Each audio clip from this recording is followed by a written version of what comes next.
sama dengan 180 derajat dikurang dengan 94 derajat sama dengan 86 derajat.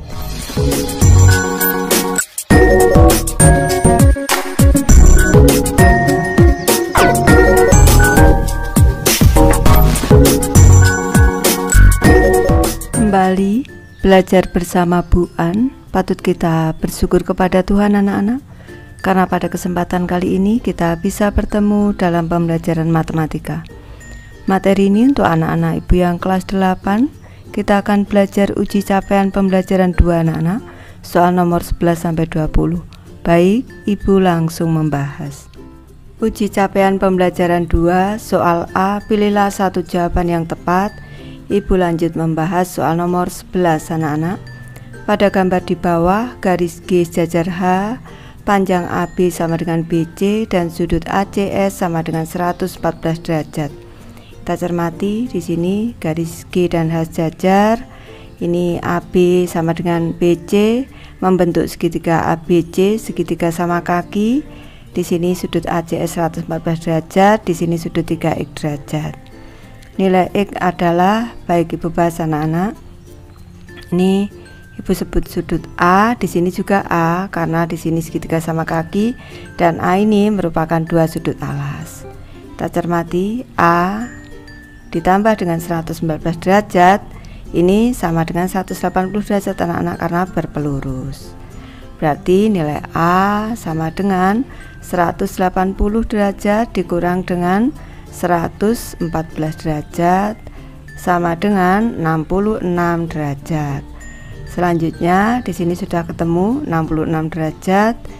Ini kita cermati di sini sudut 3x derajat plus 66 derajat sama dengan ini anak-anak 114 derajat karena merupakan sudut dalam perseberangan. Ibu tuliskan di sini 3x derajat ditambah dengan 66 derajat sama dengan 114 derajat sudut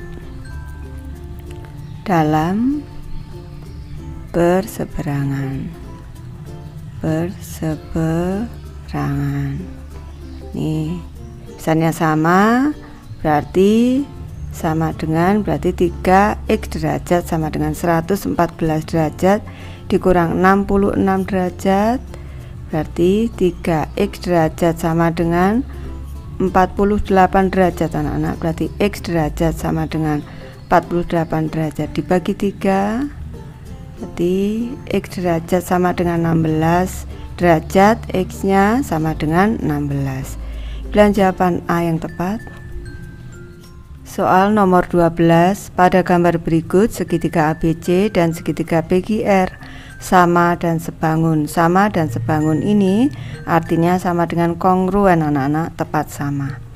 Nih ada segitiga ABC dan segitiga PQR. Pernyataan berikut yang benar adalah, nih kita isi panjang sisi dan sudutnya dulu anak-anak. Ini 37 cm, di sini 30 cm, berarti di sini 37 cm, AC-nya berarti 30 cm. Antara 30 cm dan 37 cm ada 35 derajat, berarti 35 derajat ada di sini. Nih, di sini ini yang lancip satunya lagi 59 derajat. Nih kita cari yang di sini anak-anak. Ini yang paling besar ini sudutnya.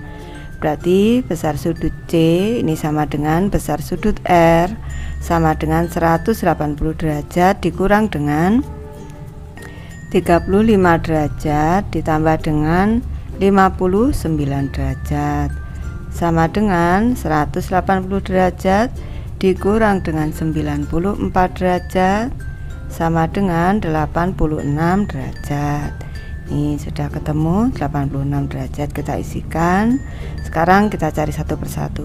AC 30 cm, sudut R 86, AC 30 cm, sudut R 86, ini sudah benar. Kita cocokkan lagi. AC 30 cm, sudut C 59, salah. Sudut C 59 salah. Sudut Q 75 juga salah. Sudut Q 59 derajat salah. Sudut C 86 derajat juga ini tepat, tapi ini salah, berarti ini salah. Pilihan jawaban A yang tepat. Soal nomor 13, perhatikan gambar berikut, baik kita cermati gambarnya. Pada gambar di atas, segitiga KLN dan segitiga LMN kongruen karena memenuhi syarat dua segitiga sama dan sebangun. Syarat berikut yang tidak dipenuhi oleh segitiga KLN dan segitiga LMN adalah ini sisi. Ini tentu saja ini sudah syarat anak-anak. Kalau kongruen itu sisi, selanjutnya sudut sisi sudut, dan juga sisi sudut sisi. Yang tidak sisi sudut. Sekarang Ibu jelaskan yang sisi NK sama dengan NM. Ini selanjutnya sisi KL sama dengan sisi ML. Selanjutnya sisi NL sama dengan sisi NL. Ini sisi. Selanjutnya yang sudut sisi sudut. Ini anak-anak, sudut KNL sama dengan sudut MNL. Selanjutnya sisi NL sama dengan NL berimpit. Selanjutnya sudut NLK sama dengan sudut MLK. Berarti ini sudut sisi sudut. Selanjutnya sisi sudut sisi. Ini kita cermati. Sisi KL sama dengan ML. Sudut yang sama. Nih sudut NLK atau KLN. Nih sama dengan sudut NL. Sudut NLM.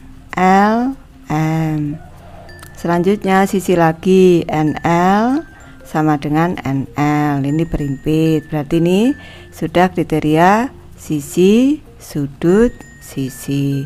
Jadi yang tidak dipenuhi pilihan jawaban B, sisi sudut.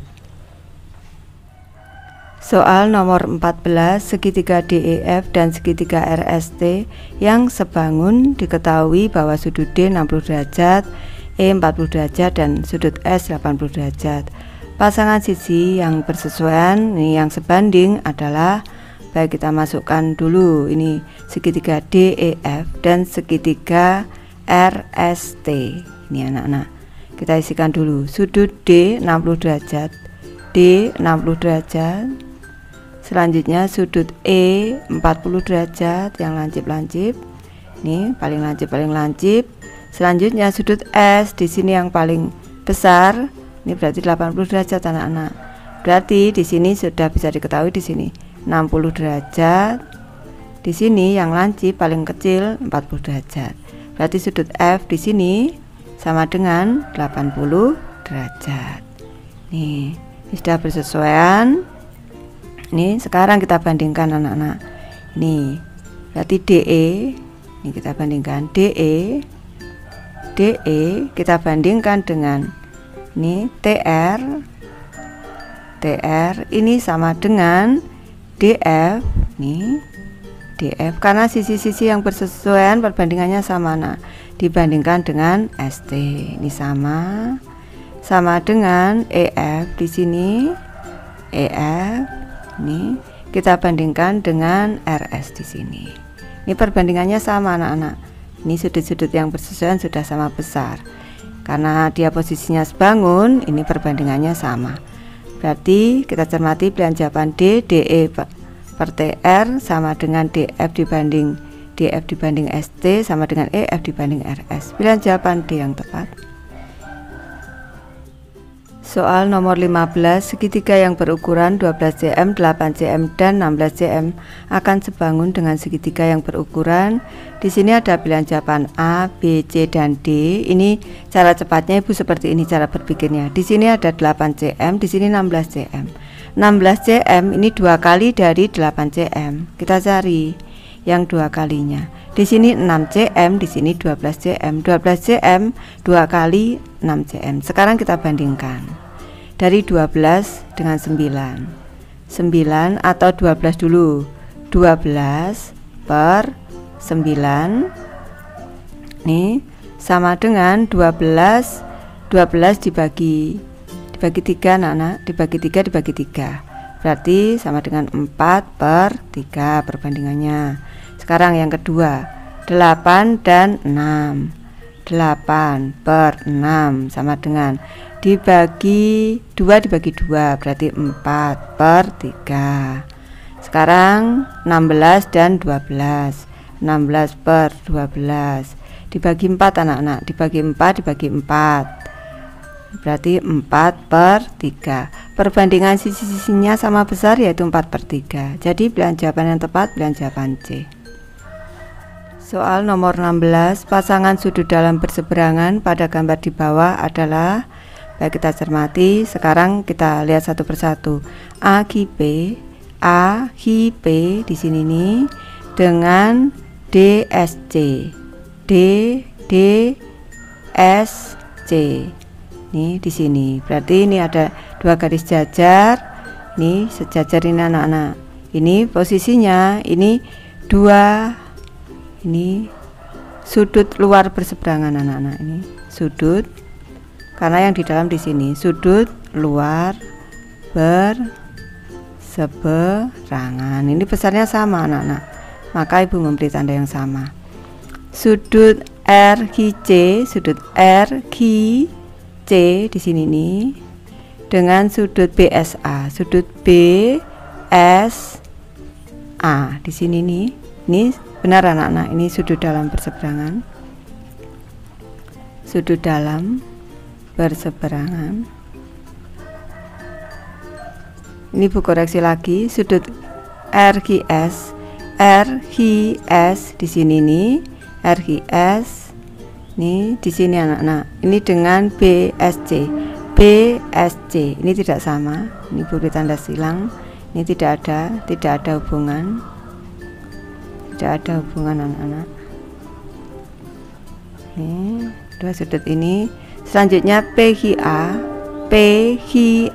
di sini nih yang lingkaran ini, dan RQS dengan RQS. Ini dua sudut bertolak belakang anak-anak. Ini sudut bertolak belakang. Ini besarnya sama anak-anak. Nih, jadi yang sudut dalam berseberangan sudut RQC dan BSA. Dan jawaban B yang tepat. Soal nomor 17, perhatikan gambar jajar genjang berikut. Kita cermati, ada gambar 1, 2, 3, dan 4. Pasangan jajar genjang yang kongruen adalah, berarti yang sama persis. Kita isi dulu. Nih, panjang sisi 8 cm, 12 cm sama. Nih, kita sudutnya sekarang kita koreksi. 72 derajat, berarti di sini 108 derajat, 108 derajat. Yang di sini 112, ini pasangannya, berarti kalau 112 pasangannya 68 anak, 68 derajat ini. 68 derajat ini. Nih, di sini 62. Kalau 62 derajat berarti di sini 118 derajat. 118 derajat. Kalau ini 108 derajat, di sini 72 derajat, 72 derajat. Ini berarti yang kongruen 14 anak-anak. Dan jawaban C yang tepat. Soal nomor 18, berikut ini yang bukan merupakan sifat bangun jajar genjang adalah, baik ini ibu jelaskan, ada bangun jajar genjang memiliki dua pasang sisi sejajar, betul. Ini pasangan ke-1 sejajar, ini pasangan kedua yang sejajar. Nih, benar. Setiap sisi berhadapan sama panjang, benar. Ini sama panjang anak-anak. Nih, dua pasang sama panjang, benar. Diagonal berpotongan saling tegak lurus, salah anak-anak, karena berpotongan tidak tegak lurus. Yang D diagonal saling membagi sama panjang, betul. Ini membagi sama panjang, di sini juga sama panjang. Nih, betul. Jadi yang bukan sifat adalah yang C. Pilihan jawaban C yang tepat. Soal nomor 19, perhatikan gambar berikut. Kita cermati gambarnya anak-anak. Bangun ABDG merupakan suatu belah ketupat. ABDG belah ketupat. Pernyataan berikut yang benar adalah, ibu mulai dari pilihan jawaban A, segitiga AFG dan segitiga ABH kongruen dengan syarat sudut-sudut sisi. Baik, kita bahas anak-anak. pada segitiga AFG dan segitiga ABH. Ini kita cermati. Ini AFG dan ABH. Di sini ada tanda siku-siku, berarti ini sudut siku-siku. Ini siku-siku, tandanya Ibu bedakan dengan yang di sini. Berarti besar sudut AFG sama besar dengan sudut BHA. Ini siku-siku anak-anak. Selanjutnya besar sudut di sini, sama dengan yang di sini anak-anak, karena ini bangun belah ketupat anak-anak. Ini sudut AGF sama besar dengan sudut ABD di sini, karena ABH maksud Ibu, ABH karena segitiga sudut ABH ini karena merupakan dua sudut, ini sudut berhadapan pada belah ketupat anak-anak, pada belah ketupat, bangun belah ketupat maksudnya. Nih, selanjutnya di sini masih ada satu lagi sisi anak-anak. Di sini AG sama dengan AB anak-anak. AB, GD dan BD ini sama panjang karena merupakan bangun belah ketupat. Nih, ini sisi AG, panjang sisi AG sama dengan AB. Nih, sisi-sisi pada belah ketupat, sisi pada belah ketupat. Ini sama panjang anak-anak, keempat sisinya. Berarti bisa disimpulkan di sini kongruen dengan kriteria sudut sisi. Pilihan jawaban A yang tepat. Soal nomor 20, perhatikan gambar berikut. Di sini ada segi 4 ABCD dan juga segi 4 PGRS anak-anak. Jika segi 4 ABCD dan PGRS kongruen, selisih X dan Y adalah, baik kita cermati, di sini sudut A ini sama besar dengan sudut P, selanjutnya sudut B sama dengan sudut G anak-anak, besar sudut G. Kita cermati tandanya di sini, di bawah 1 ini 96, di sini kita cermati. Sekarang Ibu mulai dari persamaan yang sudut A dan P di sini. Berarti 5Y dikurang dengan 2 derajat sama dengan 128 derajat. 5Y derajat dikurang 2 derajat sama dengan 128 derajat. 5Y derajat sama dengan 128 derajat ditambah 2 derajat. 5Y derajat sama dengan 130 derajat. Y derajat sama dengan 130 derajat dibagi 5. Ini Y derajat sama dengan 26 derajat. Sekarang yang B, sudut B berarti 2X derajat sama dengan 96 derajat. X derajat sama dengan 96 derajat per 2. X derajat sama dengan 48 derajat. Sekarang selisih X dan Y berarti yang besar dikurangi yang kecil, berarti X dikurang dengan Y sama dengan 48 derajat dikurang dengan 26 derajat sama dengan 22 derajat. Pilihan jawaban B yang tepat. Baik, Ibu sudah selesai membahas materi ini. Terima kasih anak-anak sudah menonton. Semoga ini bermanfaat membantu anak-anak belajar. Terima kasih.